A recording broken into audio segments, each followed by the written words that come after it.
welcome back. Thank you. A friend of the show returning. We are talking about Destiny's Sword. Ken Hall is the CEO of Two Dog Games. Now, Two Dogs has been around for how long, Ken? I guess we've been around for about 1.5 years now. It really sort of started about 2 years ago, and yeah.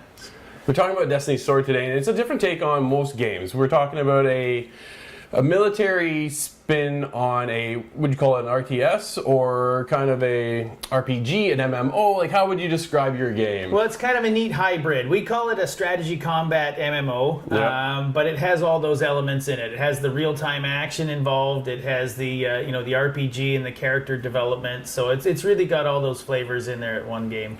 I think one of the biggest aspects of your game is the fact that everything's based around mental health. So what does mental health mean to you? Well, it was really something that we noticed a lot of entertainment just didn't focus on, the repercussions of the actions. They were focused on what happens when the guys pull the trigger and all the, big explosions and the exciting sort of stuff.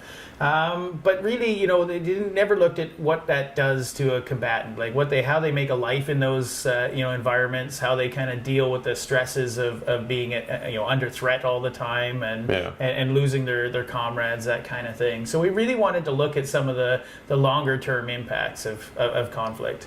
We actually had hands-on time with the game. When we went in with combat, went okay for the first part, a little bit of a hiccup.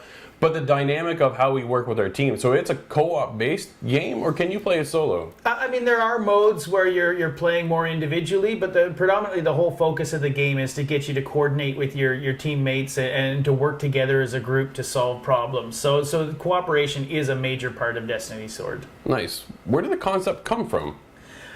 So again, it was something that we'd been working on for a couple of years, creating this really neat universe. But when we started to realize that entertainment, wise, we needed to do a better story of looking at conflict and telling the whole story, it all just came together that, okay, look, we really need to sort of look at mental health and look at the way these characters develop and how their perspectives influence the way they react to events, that kind of thing. And then, layer all that on an exciting combat game. Absolutely. We also went into the character dynamic of each character in the story dialogue, and can you talk about how that influences the game?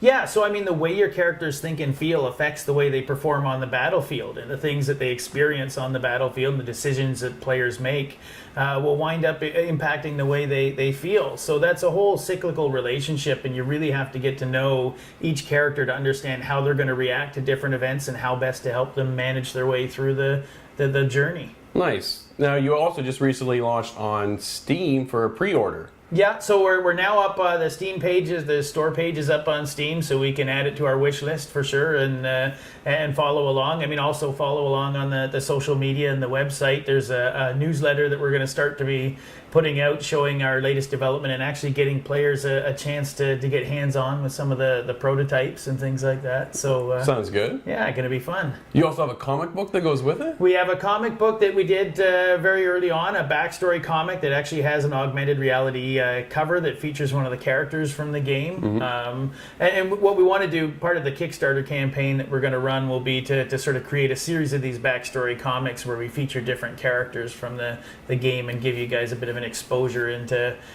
what the game's going to feel like before it's actually out. Right. Can you touch us on the story within the game?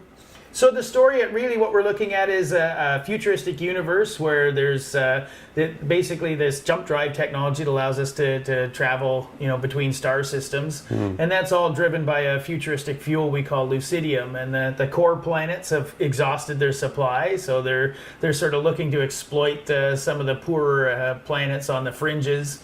And this one particular planet that we're dealing with has massive resources of this mineral, so everybody's swooping in to kind of take their piece. And so what we're going to look at is how it affects the local population, and we're going to come in as one of the two factions that's vying for those resources, either from the government side or from the corporate side, and start off with the best of intentions and then see where it goes from there. Nice, sounds good. I have compiled a list of some rapid fire questions. Are you ready? Okay, let's go. All right. How many people work on Destiny's Sword? So we got 12 full time, and we bring other people in on contract as necessary, up to about 16 or 20, depending on the time.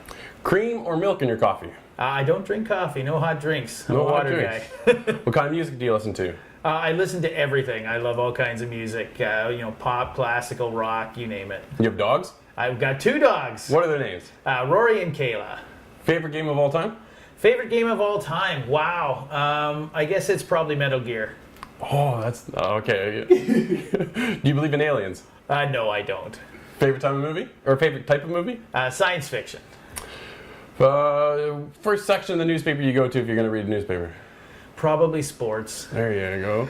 And the best part of working on Destiny Sword? The best part of working on Destiny Sword is the team. We have such an incredibly diverse, really neat group of people working on this project, and just the melting pot of creativity. We've got them all in this week, for instance, doing a big design summit, and boy, having everybody together just makes things, so much fun, so much fertile ground for coming up with neat ideas. That is great. Anything else you want to touch on before I let you go? Other than the fact that we're going to be launching our Kickstarter campaign at the end of this month, May 30th. So follow along and see what happens. There'll be lots of great chances to get involved in the development process through the various backer rewards there. So definitely something everyone who's interested in Destiny Sword wants to check out. Fantastic. Ken, thank you very much for coming back to the show. Oh, thanks, Drew, for having us on. That's all, anytime. It's great. Great.